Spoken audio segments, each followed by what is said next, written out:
e tinha um conhecimento de Deus, conhecimento que nenhum dos seus discípulos pôde atingir. A sua religião era simples, clara, ardente. A sua teologia era igualmente pura.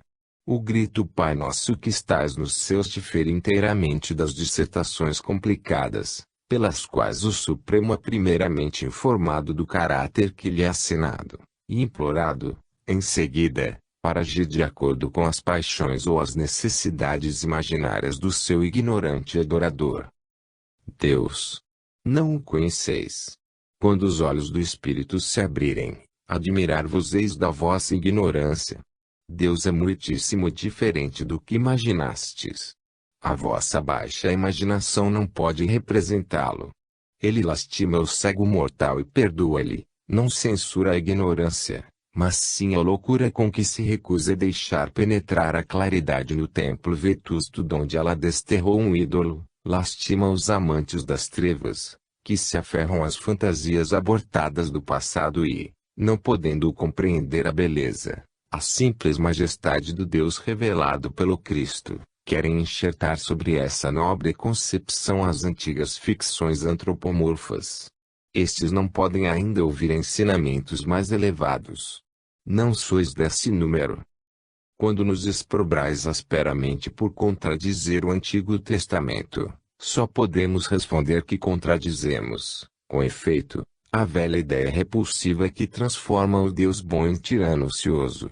Mas o nosso ensino está de acordo com a revelação dada por Jesus Cristo, revelação da qual os seus melhores discípulos desgraçadamente se afastaram, sendo ela aviltada pelo homem. Se no que vos dizemos nada achais de satisfatório, é possível que os adversários tenham conseguido interpor entre nós e vós um fragmento da sombria nuvem que oculta a Deus ao mundo. Pedimos que nos seja permitido dissipá-la e difundir uma vez mais em vossa alma os raios de claridade e de paz. Não temos de temer que isso seja um mal permanente e não lastimamos que experimenteis os alicerces sobre os quais o vosso conhecimento deve repousar. Isso não será tempo perdido. Não vos inquieteis sobre particularidades de insignificante importância, mas concentrai o vosso pensamento sobre a imperiosa necessidade de obter um conhecimento mais claro de Deus, sobre a triste ignorância que está espalhada pelo mundo a esse respeito e ao nosso, sobre o nobre credo que ensinamos, sobre o luzente futuro que revelamos. Deixai-vos de estar agitado pelo pensamento de um diabo legendário. Não há nem diabo nem príncipe do mal para a alma reta, pura, verdadeira. Os adversários evitam-lhe a presença, pois é-lhe cercada de guias angélicos, ajudada por gloriosos espíritos que velam por ela e a dirigirem. Um carreiro de progressão crescente se abre diante dessa alma, que, aliás, não está ao abrigo das tentações nem das ciladas na atmosfera que deve respirar durante o tempo da prova. A aflição e a angústia podem permanecer na alma, que poderá ficar entristecida sob o peso do pecado, acabrunhada à vista da miséria e do crime, mas, protegida por guias, ela só pode cair pela capitulação voluntária. A tristeza, a iniciação na dor e o contato do crime fazem parte da existência, em virtude da qual ela se eleva para o além. Aqueles a quem falta espiritualidade a quem levou ao excesso o desenvolvimento material, atraem espíritos congêneres que já deixaram o corpo, sem esquecer seus desejos, atraem esses baixos seres, aproximados da terra e sempre prontos a precipitarem-se sobre eles. Inimigos dos nossos trabalhos, eles procuram evitar-lhes os bons efeitos. São esses dos quais falais, quando dizeis levianamente que o resultado do espiritualismo não é satisfatório. Errais, amigo. Não nos censureis pelo fato de se manifestarem os espíritos inferiores por aqueles que lhes desejam as boas-vindas. Censurai de preferência a estulta demência do homem que escolheu o vil e não o puro. Censurai as leis insensatas que lançam diariamente, em uma vida para a qual não estão preparados, milhares de espíritos perturbados, arrastados por hábito ou por moda a uma vida de pecado. Censurai as tavernas, os hospícios de alienados, as prisões, os antros de devassidão e sobretudo o infernal egoísmo do homem. Eis o que desespera as legiões de espíritos, não, segundo a fábula, em um mar de fogo material, mas sim nas chamas da volúpia perpétua, devorada pelo desejo sem esperança, até que a alma modificada domine as suas paixões mortais. Sim, é por semelhantes causas que tendes às vezes ao redor de vós inteligências atrasadas a aborrecerem-vos com mentiras e frivolidades. Mais tarde nos entenderemos ainda sobre isso, já dissemos mais do que pensávamos. E, quanto a mim, ouço o apelo que me convida à adoração do Supremo. Quando a minha prece subir até o trono da divina piedade, oxalá possa um regato dessa graça consoladora cair gota a gota sobre a vossa alma ansiosa e derramar nela a paz de Deus, a tranquilidade da confiança. Imperator. Seção 13. Relendo esta série de comunicações, eu admirava-me da sua beleza não só quanto à forma como quanto ao fundo, pois tinham sido escritas com a máxima rapidez, sem pensamento consciente da minha parte. Eram incólumes de defeito ou erro gramatical, sem acréscimos nem correções. Quanto à natureza do assunto, eu estava sempre ansioso. Apesar da minha simpatia para com certas opiniões expostas, eu acreditava que, em seu conjunto, elas transtornavam a fé da cristandade. Nenhum homem, dizia eu comigo, pode aceitar semelhante ensinamento, sem ser levado a rejeitar os dogmas aos quais o mundo cristão se submete de fide. Os dogmas fundamentais me pareciam ser especialmente atacados.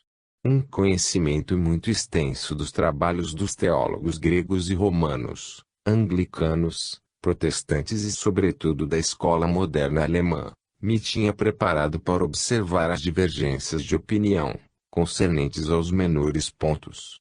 Eu sabia que essas divergências eram inevitáveis e conhecia também o pouco valor da opinião individual, em presença dos mistérios abstratos da revelação. Estava mesmo pronto a ouvir surpreendentes afirmações sobre esses assuntos, mas a que os pontos atacados me pareciam ser a essência da religião cristã. Espiritualizar ou explicar esses pontos era, a meu ver, absolutamente fatal à minha fé em qualquer revelação que fosse. Depois de longas e pacientes meditações, eu não podia chegar a concluir de outro modo. Recuei ao pensamento de aceitar afirmações tão categóricas sobre o ipse dixit de uma inteligência que não oferecia acesso às minhas investigações. Eu sentia que me era preciso mais tempo para refletir e que em todo caso não estava preparado para adotar um credo iconoclasta, por mais belo que fosse, sem outras referências além das que se me apresentavam. Formulei essas objeções e a resposta foi esta: falais com sabedoria. Refleti profundamente sobre o que é, na verdade, de vital importância. Estamos convencidos de que com o tempo assimilareis estes ensinos cuja importância haveis de apreciar. Dar-vos-emos, quando desejardes, esclarecimentos sobre alguns pontos, mas não vos concederemos outras comunicações até que o tempo traga o que pedis. Desenvolvei inalterável paciência e orai com ardor. Na fria atmosfera de vossa terra, glacial e refratária vida espiritual, não sabeis quanto é mantida pela prece frequente a relação magnética entre o vosso espírito e os guias, que esperam a petição para transmiti-la. Oraríeis mais ainda se soubesseis que rica bênção espiritual a prece traz. O laço se aperta por um frequente uso, a intimidade pela associação mútua. Os vossos sábios eruditos discutiram muito sobre o valor da prece. A ignorância deles os fez tatear em um labirinto de opiniões confusas. Nada souberam, como poderiam sabê-lo. Anjos mensageiros sempre prontos a ajudar o espírito que grita pelo seu Deus, eles experimentaram medir os efeitos da prece, comparar os resultados, mas essas coisas escapam à ciência humana, por serem espirituais e variarem conforme os casos. Muitas vezes a petição inarticulada, que não parece ter sido ouvida, traz à alma que ora abundantes bênçãos. o apelo íntimo do ser oprimido, que se atira no espaço, e o grito arrancado por uma dor amarga produzem um alívio desconhecido até então. A alma é aliviada, não sabeis por quê. Seria preciso ver, como nós, os guias trabalhando para derramarem na alma aflita o bálsamo de consolação, e saberíeis então de onde vem essa estranha paz, que faz penetrar no espírito a certeza de que existe um Deus misericordioso. A prece executou a sua obra, atraiu um amigo invisível, e o coração entumecido, macerado, é reconfortado por uma angélica simpatia. A simpatia magnética, da qual podemos rodear aqueles que estão em íntima comunhão conosco, é um dos efeitos benditos da ardente invocação que uma alma humana dirige ao seu Deus. A plenitude das relações espirituais não pode ser realizada em outras condições. Só o ente espiritualizado pode penetrar as misteriosas mansões dos anjos. É da alma que vive em frequente comunhão conosco que melhor podemos aproximar-nos. É isso uma outra face da imutável lei que governa as nossas relações como o vosso mundo. Para a alma espiritualizada, os dons espirituais. O homem, em sua ignorância, espera às vezes uma outra resposta ao seu pedido, mas o deferimento seria muitas vezes cruel. O pedido formulado em sua prece é abandonado, mas a prece pôs a sua alma em comunicação com uma inteligência pronta a aproveitar-se dessa ocasião oportuna para aproximar-se dele a fim de fortificá-lo e consolá-lo. Os homens deveriam tomar a resolução de orar com mais frequência, de ter uma vida de prece. Não essa vida de devoção mórbida, que consiste em abandonar o dever e em consumir as horas preciosas de tirocínio, para atrofiar-se indolentemente a fim de se submergir em investigações prejudiciais, para se perder em imaginária contemplação ou em súplicas impostas. A vida de prece é inteiramente outra. A prece real é o grito espontâneo do coração à procura dos amigos invisíveis. A invenção de uma prece cochichada aos ouvidos de um Deus sempre presente, e disposto a responder a um pedido caprichoso, modificando leis inalteráveis, tem desacreditado a ideia de prece. Não penseis desse modo. A prece, impulso da alma para seu Deus, não se ostenta exteriormente, não tem nenhuma necessidade de preparação formal. Petição inarticulada, levam-nos os agentes desvelados de altura em altura até um poder que possa responder a ela. A verdadeira prece é a voz sempre pronta da alma comunicando com a alma, o apelo aos invisíveis amigos com os quais ela tem costume de conversar, a centelha ao longo da linha magnética, que transmite uma súplica e, rápida como o pensamento, traz uma resposta. É unir uma alma sofredora a um espírito que pode tranquilizar e curar. Essa prece não requer nem palavras, nem atitude, nem forma, é mais verdadeira sem formalidades nem aparatos, e só tem necessidade de sentir-se próxima de um guia, de ser levada à comunhão. Para atingir essa meta, ela deve ser habitual. De outro modo, como membro muito tempo privado do uso, ela ficaria paralisada. Assim, aqueles dentre vós que vivem mais em espírito penetram nos mistérios ocultos, podemos nos aproximar deles. Fazemos vibrar as cordas secretas da sua natureza, as quais ressoam somente sob o nosso influxo, insensíveis às influências desse mundo. São eles que se elevam mais alto durante a vida terrestre, pois sabem já comungar em espírito e nutrir-se do pão espiritual. Os mistérios, ocultos aos seres materiais, abrem-se diante deles, e a sua perpétua prece lhes permite pelo menos que, sem ser isentos de sofrimentos e de penas, vivam entretanto acima deles, pois sabem-nos necessários ao seu desenvolvimento. Falamos do que é pouco conhecido.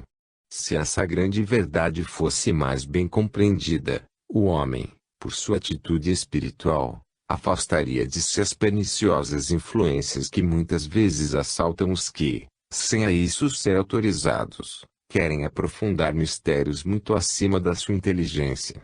As melhores almas nem sempre estão ao abrigo de penosos assaltos, Mas se essa grande verdade não pode livrar do perigo, assegure a proteção para afrontá-lo, fortifica, purifica os motivos, santifica os atos e a força auxiliar da comunhão espiritual. Orar então, mas sem formalidade, sem desatenção, sem súplica vã. Comungar conosco na comunhão do Espírito, observai os efeitos dessa comunhão sobre o vosso próprio ser, o resto virá oportunamente. Deixai as questões abstratas e inquietadoras de controvérsia teológica humana e aproximai-vos das verdades centrais que afetam tão intimamente o bem-estar do vosso espírito. As fúteis perplexidades, de que o homem rodeou a simplicidade da verdade, são múltiplas. Não vos compete separar nem decidir o que é ou não essencial. Sabereis mais tarde que o que considerais hoje como verdade essencial é apenas uma forma transitória de ensinamento, empregada quando necessária. A fraqueza humana impele-vos a precipitar-vos para a finalidade. Demais, deveis demorar-vos, amigo, demorar-vos muito antes de atingir a meta. Tendes muitas noções falsas a retificar antes de poder estudar todos os mistérios. Poderíamos dizer muito mais sobre esse assunto, mas é bastante, presentemente. Posso o Supremo guiar-nos, assim como a vós, e permitir-nos conduzir-vos de tal modo que enfim a verdade venha a brilhar em vossa alma obscura e a paz possa nela manifestar-se. Imperator. Não repliquei, mas refleti e preparava-me para responder, quando fui imperiosamente impedido. A mão agitou-se com rapidez violenta e a comunicação seguinte foi escrita sem pausa, em um espaço incrivelmente curto. O esforço foi tal que me achei quase em estado de transe até terminar o ditado. Parai! Parai! Não tenteis indagar, mas aprendei ainda. Estais impaciente e disposto a dizer coisas estultas. Que importa que o que vos dizemos contradiga aquilo em que os outros acreditaram? Por que recuar sobre esse ponto? Dar-se-á que toda fé firmemente abraçada não contradiga nenhuma outra fé? Dar-se-á que cada fé não contém-se elementos de contradição? Se não sabeis mesmo isso, estáis fora do estado de prosseguir para diante. Essas velhas crenças, veneráveis pela sua antiguidade, confortaram homens, ainda que estes ficassem grosseiros ao desenvolver-se, mas eles as julgavam de acordo com as suas necessidades. Sobrevinha para eles uma satisfação que hoje já não vos concedem. Por quê? Porque o vosso espírito ultrapassa essas antigas fórmulas, sem sentido para vós. Elas são impotentes para estimular-vos a alma e incapazes de vos aliviar. Por que então vos inquietais com isso? Por que demorar e tentar, em vão, encontrar significação daquilo que não podeis obter? Por que ser surdo à voz viva que do alto vos chama a alma em tom vibrante? Por que recusar ouvir, quando tal voz vos fala da verdade, do espírito, de tudo quanto é nobre, real, oportuno? Porque, em virtude de quimérica veneração por um passado extinto, vos separar do que é vivo, da comunhão dos espíritos, os quais vos podem anunciar grandes verdades sobre Deus e o vosso destino. Que vos importa que a nossa revelação esteja em completo antagonismo com a antiga? Seus calorosos acentos vos falam o espírito, bem sabeis disso, ouvis-nos avidamente e achais a sua influência abençoada. Seria insensato entregar-vos aos espíritos malfazejos, felizes por fazer humilhar a alma, impedindo-vos de vos separardes de um corpo decomposto. Os anais religiosos narram como no sepulcro de Jesus seus amigos aflitos receberam do anjo uma comunicação pela qual aspiravam, porque procurais o vivo entre os mortos. Ele não está ali, ressuscitou. Assim, amigos, também vos dizemos, porque vos retardais com insensata tristeza no sepulcro da verdade desaparecida. Ela não está lá, ressuscitou, deixou o corpo do ensinamento dogmático, e nós proclamamos uma verdade sublime, uma fé mais apurada, uma credo mais nobre, um Deus mais divino. A voz que inspirou os instrutores das gerações passadas ressoou até vós, uma outra se eleva agora. Deus procede sempre assim com os homens, chama-os a uma verdade superior antiga, e eles aceitam ou rejeitam a comunicação da luz. Renunciar à fé familiar, respeitada, comove a alma que se volta entretanto para um outro lado, parece-lhe uma espécie de morte, e o homem teme a morte. Sim, mas é a morte na vida, a volta à saúde e à esperança. Assim como o espírito, emancipado do invólucro carnal, paira em liberdade, a alma libertada dos antigos óbices também livremente adeja. Só a libertação pela verdade, disse Jesus, pode tornar o homem livre. Não o sabeis ainda, mas sabê-lo-eis mais tarde. Repetimos o nosso grito. Por que voltar a vossa face para o passado morto, quando o presente vivo e o futuro glorioso são ricos de promessas e bênçãos? As antigas palavras não têm sentido, deixai-as aqueles para os quais elas têm voz e guardam significação. Sigue com passo firme os que vos mostram alturas grandiosas.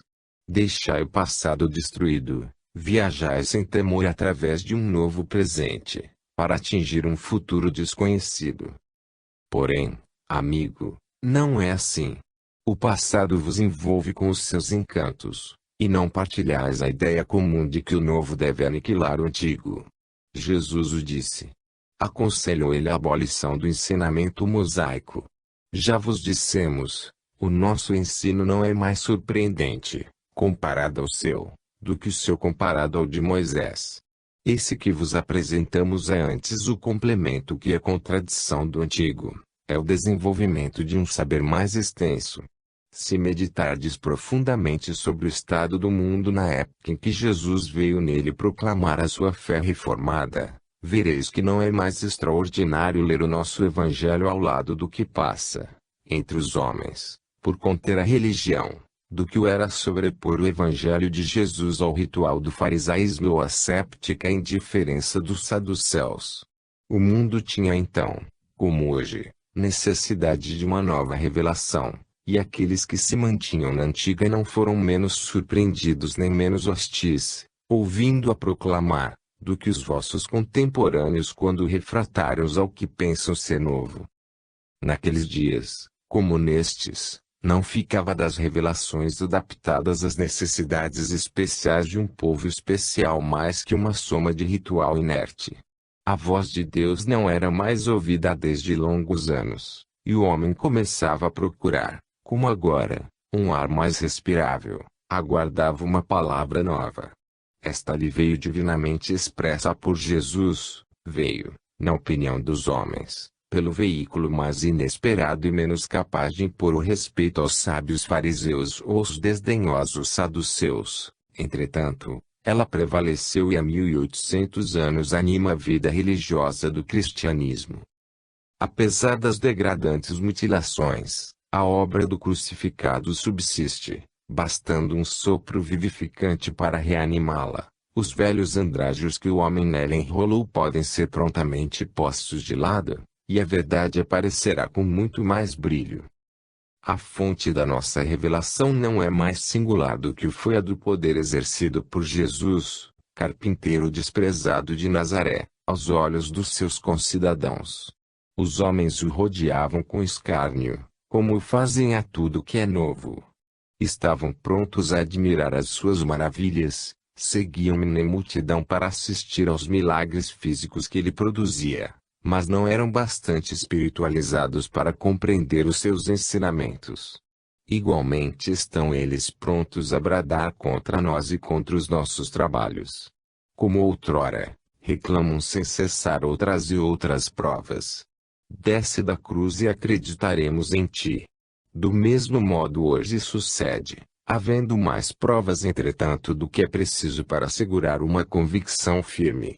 Chamaram-lhe impostor, vaiaram-no, expulsaram-no da sua sociedade, esforçaram-se por meio das leis e de diversas influências para eliminar a nova doutrina. Ela era de moldes novos, mas a verdade que continha era velha, e antiga como o Deus que a dava. A nossa parece nova, Porém os homens a reconhecerão mais tarde como a mesma antiga verdade renovada e eterna. Ambas são o desenvolvimento progressivo da mesma corrente contínua de verdade, apropriada às necessidades e aos apelos daqueles aos quais foi concedida. Meditais sobre a disposição mental de Nicodemos, comparai-a com a de muitos dentre vós. Pergunta-se agora como então? Se alguma pessoa instruída, bem colocada, respeitável, algum dos fariseus ou dos magistrados admite a nova prédica, ficais certo de que o poder que conseguiu reanimar a fé morta dos judeus e revelar Deus, mais claramente, e ainda capaz de instilar a vida no corpo quase inanimado da fé cristã. Posso sapientíssimo guia proteger-vos e guiar-vos. Imperator. Seção 14.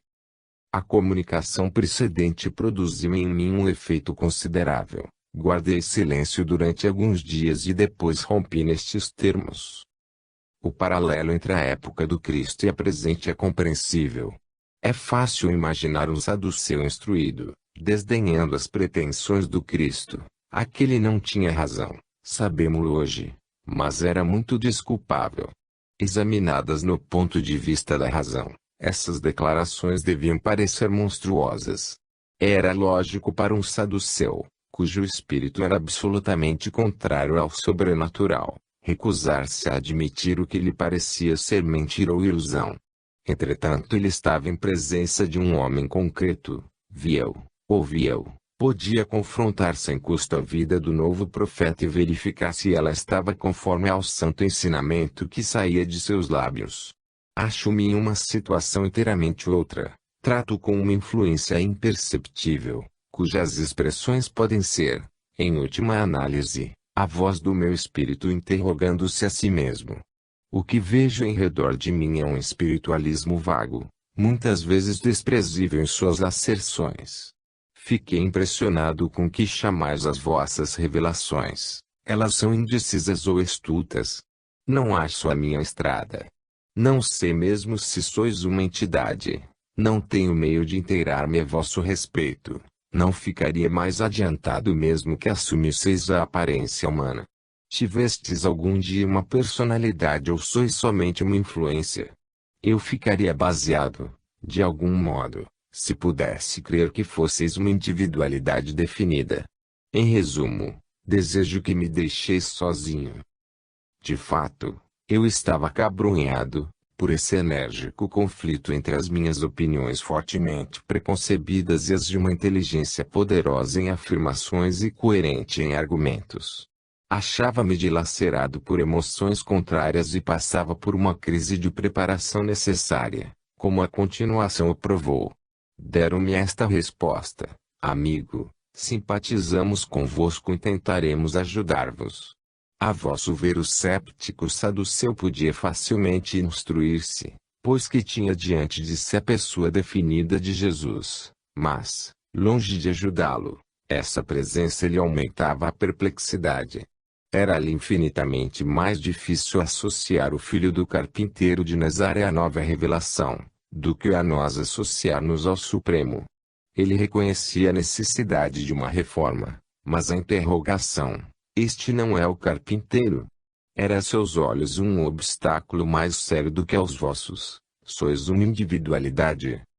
Ele não podia subjugar as dificuldades palpáveis que encontrasse. A baixa origem, a humilde fraternidade, o desprezo do mundo, a missão refutada por homens cuja opinião se lhe impunha, tudo isso formava uma invencível barreira. Se tomássemos as vossas palavras à letra, teríeis aprovado que o saduceu renunciasse a transpô-la.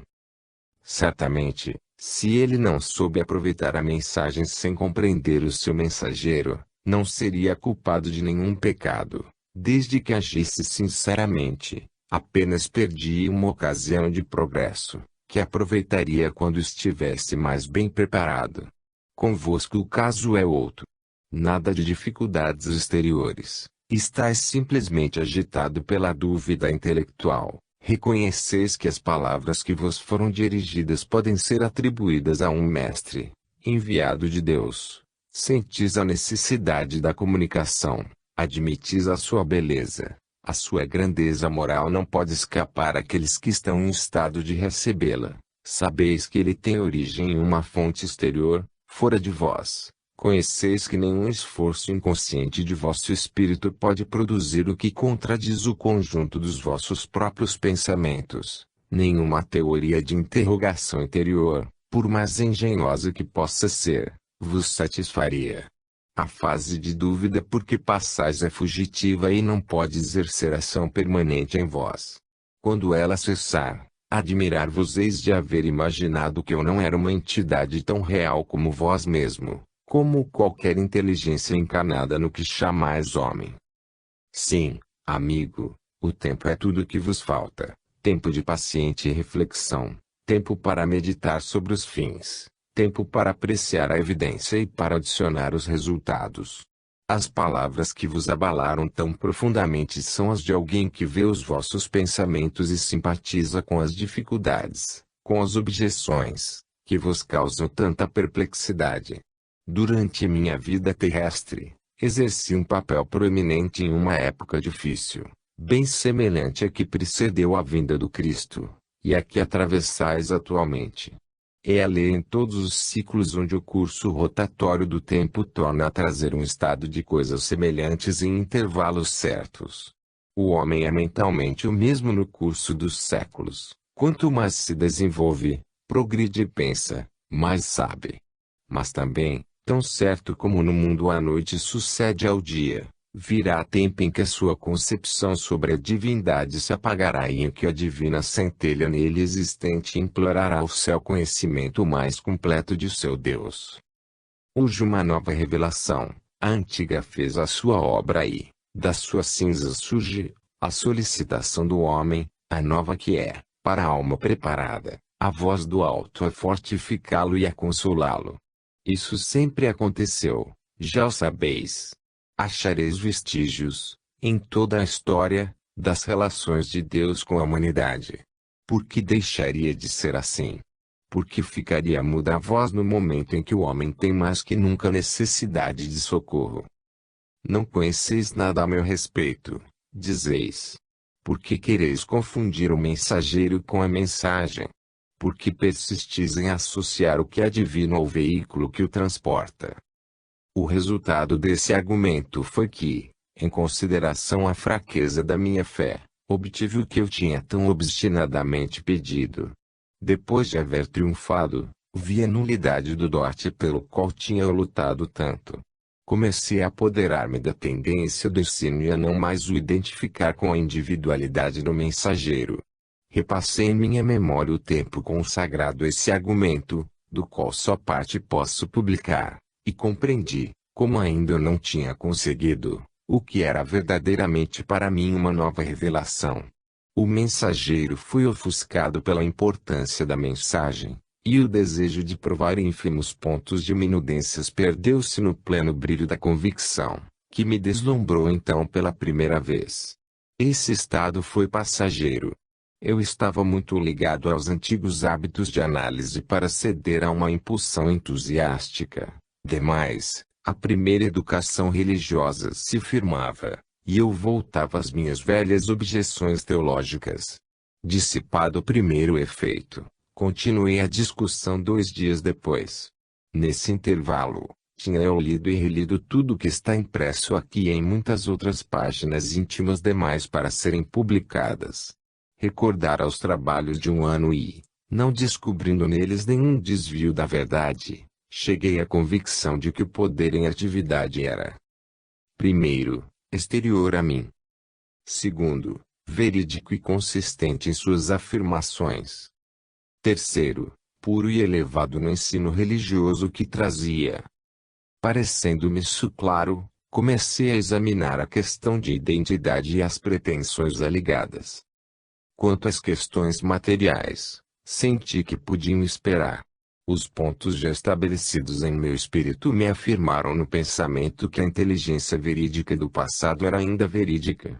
Mas então veio a dúvida, até que ponto tudo isso podia ser a obra de Satanás transfigurado em anjo de luz trabalhando para destruir a fé? Eis exatamente a minha objeção.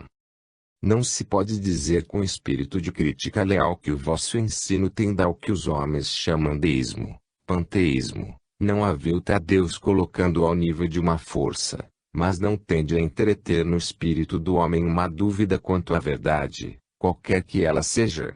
Começa-se a crer que Deus é apenas um nome para designar a influência que penetra o universo. A revelação de Deus vem ab intra, criada pela imaginação de modo algum revelada ao espírito. O cristianismo é uma das numerosas formas de fé, todas mais ou menos enganadoras. O homem tateia cegamente desenvolvendo por e para ele mesmo ideias mais ou menos errôneas. Se Deus existe somente por concepção, cada homem tem o seu Deus pertencente só a ele. A verdade absoluta, fora das matemáticas, não existe. E assim o homem, partindo do mais favorável ponto de vista, torna-se uma unidade insulada, a sós com o seu próprio espírito, respondendo às suas próprias perguntas, emitindo ideias que, depois de o terem satisfeito por um momento, dão lugar a outras que, por sua vez, cedem o passo a novas especulações, a menos em verdade que, quando o intelecto se torne fóssil, as velhas ideias fiquem permanentes por deixarem de viver. Essa pálida teoria suplantaria um evangelho, que traz o divino imprimatur, cujos preceitos são precisos, cuja moralidade está em um grau de elevação acessível à maior parte dos homens e que é reforçado por um sistema de recompensas e de punições, sempre reconhecido como necessário pela experiência nas relações com o homem. Esse evangelho, assim apoiado, não teve bom êxito, como dizeis, para elevar os homens até um altíssimo cume de perfeição moral. Como posso então esperar que uma filosofia tal como a vossa, com uma sombra de bem, é verdade, mas somente uma sombra encoberta, vaga, impalpável, que destrói o passado sem construir o futuro, como crer que ela possa subjugar os espíritos rebeldes que resistiram a uma religião precisa em sua direção moral, poderosa por seus apelos aos interesses humanos, autorizada por uma origem divina, santificada pelo halo que emana da mais santa vida, que nunca foi oferecida à imitação humana? Isso me parece muito improvável. Não repito hoje o que disse a propósito da fonte nebulosa de onde provém esse ensinamento. Não insisto sobre os perigos que prevejo. Se ele fosse geralmente adotado, esse perigo está ainda muito afastado. Ao mesmo tempo, e é importante o fator no argumento, o vosso ensino, a meu ver, relaxa muitos laços que foram úteis, moral, social e religiosamente, à humanidade. E quando mesmo o que conhecemos sob o nome de espiritualismo invadir o mundo, receio muito que depois de ter entusiasmado e fanatizado os homens por algum tempo, estes, longe de se melhorarem, mergulhem na mais cega superstição e na mais inepta credulidade. Posso enganar-me absolutamente, mas estou convencido do que afirmo. O vosso ensinamento, mesmo se fosse o que pretende, não poderia substituir aquele em que os homens creem. Eles não estão mais aptos a ser governados por ele do que a viver da nutrição dos anjos. Mesmo sob a forma mais elevada, ele é de utilidade duvidosa e, em seus aspectos mais vulgares, é pernicioso e desmoralizador. Em nome do Supremo vos saudamos. Não está em nosso poder ajudar-vos agora. As nossas palavras vos parecem diferentes do que são. O abalo que comoveu o vosso espírito deixou-o em um estado pouco propício para ponderar e distinguir, sendo-vos preciso, pois, esperar o momento favorável. O aprendizado todavia vos é útil. Sabereis o porquê. A impulsão e o entusiasmo cederão ao conhecimento experimental e à convicção calma. A venerável crença, antes consentida que aceita, se amortecerá diante da descoberta de uma verdade nascida da investigação lógica. O que vos dissemos merece o mais aprofundado estudo. Desejamos que vos utilizeis de todas as ocasiões para reler com cuidado o que foi escrito e para meditar maduramente sobre o conjunto das nossas relações convosco. Exigimos ser julgados de acordo com a nossa inteira comunhão convosco, e também aos nossos atos, pelo efeito moral do nosso ensino, tanto quanto pela sua relação com os precedentes credos, pela atmosfera espiritual que nos acompanha, tanto quanto pela imperfeita enunciação que permite facilmente a uma lógica sutil achar evasivas.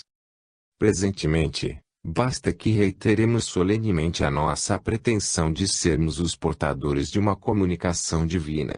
As palavras que pronunciamos são as de Deus, compreendei-o, nenhum argumento adicional pode aumentar de importância nossa asserção. Não sois mais o joguete do malefício, assim como não estás transviado pelas fantasias de um cérebro doente. O mal não fala de Deus como falamos. Nenhum incrédulo pode exprimir o que dissemos nem apresentar a evidência tal como vos demos. Quando estiverdes mais calmo, vê-lo-eis. Se estivesseis com outra disposição, falar-vos-íamos do pecado de curiosidade, procurando descobrir o mal que pode ser ligado ao que é santo e divino, do mesmo modo como, quando o santo Jesus vivia na terra no meio das maldições e corrupções, os demônios que ele expulsava se voltavam contra ele pela boca dos devotos ortodoxos, que o acusavam de pactuar com Beelzebu. Não nos inquietamos com a responder a tais objeções que trazem em si mesmas a suficiente refutação. Quando puderdes pensar calmamente, daremos às vossas observações a resposta que nos parecer conveniente. Presentemente, o melhor é vos entregardes à meditação e à prece. Orai, amigo, com zelo e ardor, e insisti a fim de serdes guiados para a verdade. Não deveis recusar este pedido, pois foi ditado pelo próprio tentador. Orai incorporado a nós para serdes esclarecidos, terdes paciência e ficardes desembaraçado dos óbices dogmáticos que prendem vossa alma aspirante. Orai para que, depois de libertado desses laços, recebais uma direção em vossa marcha ascendente, a fim de não irdes muito alto e de não tornardes a cair. Orai para que a opinião dos outros não influa sobre vós e para obterdes a graça de escolher o caminho reto que convém às necessidades de vossa alma, pois cada um deve determinar o que lhe é preciso. Orai para encarardes claramente a vossa responsabilidade, que é aceitar sem precipitação e rejeitar sem preconceito obstinado.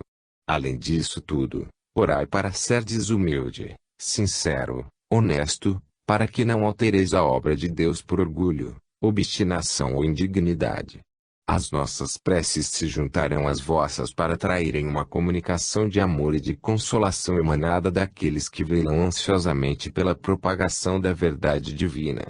Respondemos à vossa objeção no que concerne ao resultado genérico do movimento em seu conjunto. Mostramos-vos, oculto profundamente sob a superfície, algo que, sozinha, a vista não descobre. Em todas as épocas em que o conhecimento de Deus se desenvolve, há muitos adeptos silenciosos, ignorados do mundo, que avançam resolutamente para um saber mais perfeito. O mesmo sucede atualmente. Numerosos são eles, muito numerosos os que deploram a corrupção ilimitada dos pensamentos que os chocam e os afligem, mas não têm força para diminuir a fé baseada sobre a experiência.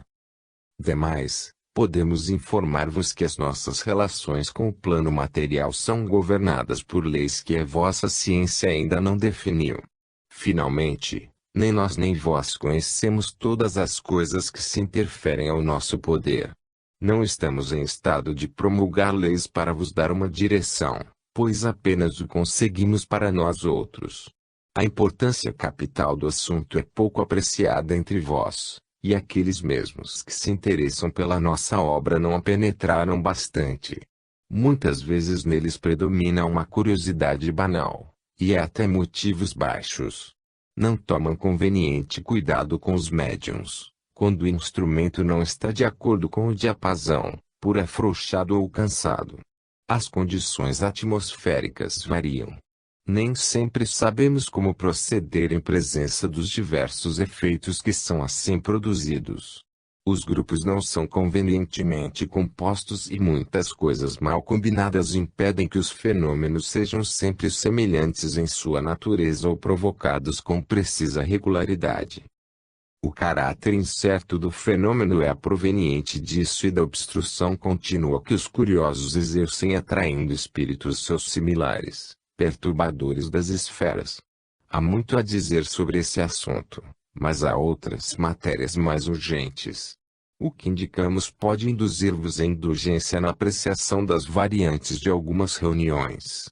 Não falamos daquelas em que a mentira é aceita. Lá, os espíritos menos desenvolvidos penetram a sós e o que nelas se passa é indigno de crença. Podeis ajudar-nos a esmagar a pueril curiosidade e a fraude. Pudestes verificar, em nosso próprio grupo, como as manifestações se desenvolveram progressivamente quando seguistes o nosso conselho, podeis convidar os outros a usar dos meios. Com o tempo, a nuvem se dissipará, pois as causas que a produzem dependem de vós, pelo menos tanto quanto de nós. Seção 15. O argumento continuou quase sem pausa, com grande energia. Não posso lisonjear-me de poder dar uma ideia equivalente da poderosa influência de que me achava possuído e que parecia inspirar meus pensamentos.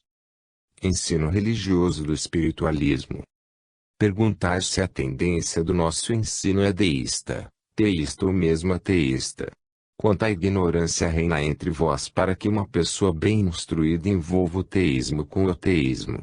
Se dizeis que o nosso ensino demonstra não haver verdade absoluta, só podemos ficar reconhecidos por ter sido compreendido. Sem dúvida alguma, em vosso estado atual de imperfeição, nada se aproxima da verdade absoluta nem da perfeição absoluta. Não pretendeis certamente encarar sem incômodo mistérios que deslumbram as mais altas inteligências. Não podeis esperar que o vosso espírito limitado possa compreender o infinito e o incompreensível, que, durante períodos imensos, nos manterão ainda prostrados em indizível admiração. Para vós a verdade deve ser variável, pois não podeis abrangê-la em seu conjunto, nem encará-la em suas minuciosas particularidades, visto aparecer-vos esboçada sob o véu que a encobre. Não pretendemos revelar-vos a verdade absoluta, pois nós mesmos ainda aspiramos a atingi-la. Ajudamos-vos nos limites permitidos, traçando em pálidos caracteres concepções menos distanciadas da verdade, do que as que passam entre vós por ser a revelação direta do Altíssimo. Andamos bem desenvolvendo um sistema de teologia coerente, belo, elevado e que o vosso espírito acha aceitável. Não nos aventuramos a ir mais longe. Mostramos-vos um Deus que requer o respeito e a adoração. Mostramos-vos sob um aspecto racional o vosso dever para com Ele, para com a humanidade e para convosco mesmo. Estabelecemos o nosso código moral, não sobre a consideração de um céu e de um inferno, tais como as vossas igrejas representam, mas por argumentos que podem penetrar com força no espírito. Dizer que ensinamos uma religião sem motivo é, certamente, a mais estranha das falsas interpretações. Que de nada vale saber que cada ato desse momento, época das sementeiras da vossa vida, trará seu próprio fruto, que as faltas cometidas, de propósito deliberado, só serão apagadas à custa de longo e penoso labor, que o espírito errante deve divisar na sombra confusa de seu incalculável passado o mal que perpetrou, pois palavras e ações são semelhantes ao pequeno seixo lançado na corrente, o qual produz um turbilhão sempre vasto, cujos efeitos aumentam sem cessar. Sois responsável por esses efeitos. Cada palavra, cada ato é de incalculável importância em seus resultados. O bem produzido por vossa influência é fonte de júbilo para o vosso futuro, ao passo que sofrereis com agonia as horríveis consequências do mal cometido por vós. Nada vale quando vos dizemos que recompensa e castigo não são resgatados em um dia fabuloso, depois de um período de torpor quase imortal, mas são instantâneos, seguindo logo o pecado pela ação de uma lei invariável e agindo sem cessar até que a causa que o produziu tenha desaparecido. Não é isso incitamento a uma vida santificada e elevada moralmente? Dizei-nos, qual é a mais poderosa incitação a uma pura vida de progresso? O credo que pregamos ou que ensina que um homem pode seguir seu capricho e prejudicar o próximo, insultar a Deus, aviltar o seu próprio ser, violar todas as leis divinas e humanas, ser uma vergonha para o nome de homem, podendo por um grito fanático, por uma fé inventada, por uma operação momentânea da vontade, ser julgado digno de entrar em um céu de sonho, onde, por mudança mágica, acharia sua única felicidade em se ocupar sem tréguas do que detestava acima de tudo. Que crença poderá melhor comover o ser degradado? Aquele ensina que ele deverá expiar por si próprio toda falta oculta ou conhecida, que não há alegria para ele antes que se torne um homem mais puro, mais verdadeiro e melhor. Ou aquele afirma que depois de ter vivido sem obstáculo, pode, por um apelo maquinal, ser repentinamente transformado seu espírito manchado e ser admitido já purificado à presença de Deus. Sabemos, e sabeis também vós, qual é a fé que apela para a razão e para o julgamento do homem, fé que lhe descobre os urgentes motivos de evitar o pecado e lhe oferece os mais seguros meios de não se desviar do caminho reto. E entretanto nos exprobrais de pregar uma religião vaga em face de outra que afirma um evangelho sem cor, em vez do que repousa sobre um sistema definido de recompensas e punições. Não, não. Somos os que pregamos um sistema claro, definido, inteligível, de recompensas e de castigos. Não inventamos um céu de legenda, um inferno monstruoso e um Deus humano. Sois do número dos que dilatam a perder de vista a hora da retribuição, e incitam o mais vil dos seres a crer que ele pode comparecer à presença do Altíssimo, em qualquer lugar, em qualquer tempo, em qualquer modo, por haver declarado que não compreende, não crê, nem tem interesse. Afirmamos alto e bom som que ensinamos uma fé mais apropriada e afastada do pecado, que qualquer das apresentadas até hoje à aceitação do homem. Ela lhe oferece esperanças racionais para o seu futuro e é mais real e mais compreensível que as outras. Essa fé, repetimos-lo, penetrará em vossa alma como revelação de Deus. Não esperamos e não desejamos que ela se torne corrente entre vós, antes que estejais mais bem preparados para recebê-la. Esperamos, orando pacientemente, o momento em que os homens, prontos a recebê-la, se lhes submetam com inteligente obediência. Não hesitamos em dizer que o homem pecará menos, se não tiver a esperança de obter a salvação a baixo preço em vista de um futuro mais bem compreendido. Não terá ele mais necessidade de tantas regras coercitivas e de penalidades humanas. A fonte dos motivos interiores não será menos eficaz e menos forte que a doutrina aviltante dos atrativos celestes e dos terrores infernais, que se reduz a pó, quando a examinamos seriamente. Em resposta à minha objeção de serem contudo mas as consequências do espiritualismo para a massa geral dos seres, ou pelo menos só apresentarem uma vantagem muito contestável, escreveram em 10 de julho de 1873. Queremos mostrar-vos em que erros caístes. Seguis primeiramente o curso inseparável da vossa vista circunscrita. Guiais-vos pelos resultados atraídos pela vossa atenção, em consequência do movimento total. É como se, assombrado pelo tumulto de uma pequena seita fanática, lhe atribuísseis uma grande força, sem vos inquietar do poder silencioso que trabalha nas profundezas e só aparece pelas suas obras, sem ter excitado clamores. Ouvis o ruído ensurdecedor de uma minoria indisciplinada e embaraçosa, e dizeis com razão que são os seus gritos que podem regenerar o mundo. Fostes contrariado e perguntais se o que vos parece tão repugnante pode, em verdade, proceder de Deus. Só uma parte vos é visível, e isso mesmo foscamente. Ignorais os silenciosos adeptos de uma fé que vem de Deus e lhes é revelada pelos processos mais bem apropriados às suas necessidades. Ocultos aos vossos olhos, ainda que eles existam ao redor de vós, Esses fiéis comungam com as esferas, adquirem de hora em hora novos conhecimentos e novas graças, esperam ser emancipados por sua vez da prisão corpórea e se preparam a contribuir para a obra gloriosa.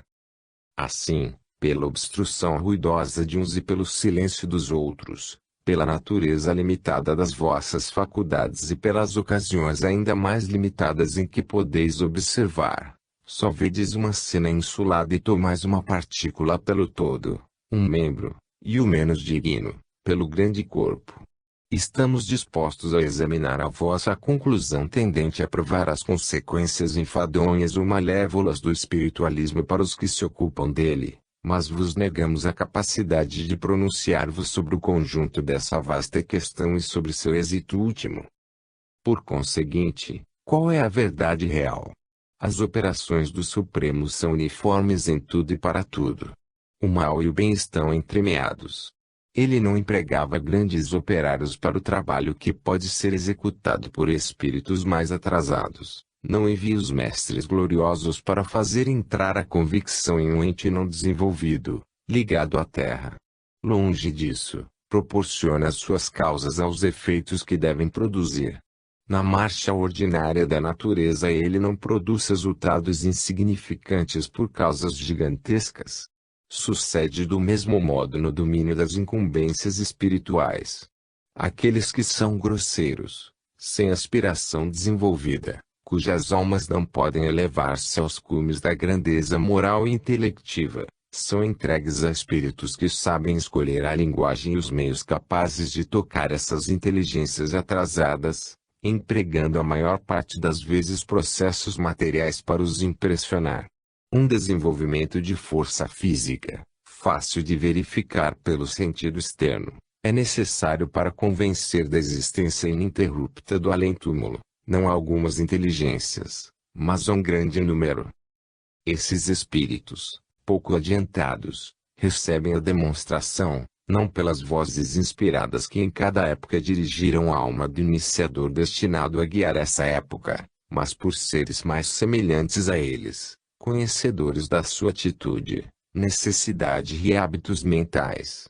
É preciso lembrar-vos, bom amigo, que uma intelectualidade máxima pode coexistir com um desenvolvimento moral mínimo. Do mesmo modo, um ente progressista pode ser retardado pelo corpo que o contém ou rebaixado por uma imperfeita cultura mental. A voz do espírito não penetra em todas as almas. A mesma prova não é suficiente para todos, sendo frequente o caso em que as almas assim obstruídas, por uma superabundância material ou por uma insuficiência mental, realizam o seu progresso espiritual em uma esfera onde ele remedia as suas faltas. Por conseguinte, um movimento de varinha mágica não muda de repente os traços característicos da natureza inata, eles são lentamente modificados e purificados. Para o homem dotado já de elevadas faculdades intelectuais, que se aperfeiçoa por uma incessante cultura, parecem grosseiros os meios empregados para atingir os encanados ignorantes, e os resultados tornam-se brutais e pouco satisfatórios. Esse método e esse zelo pouco discreto separam entretanto os seres que saem gradualmente de um sombrio materialismo ou de uma inércia ainda mais desesperadora. Então a nova vida por eles entrevista os enche de entusiasmo e dão curso à sua alegria e a celebram por acentos ásperos, porém sinceros, que podem repugnar aos vossos ouvidos, mas são agradáveis a Deus. A voz é verdadeira, e por isso ele e nós atendemos.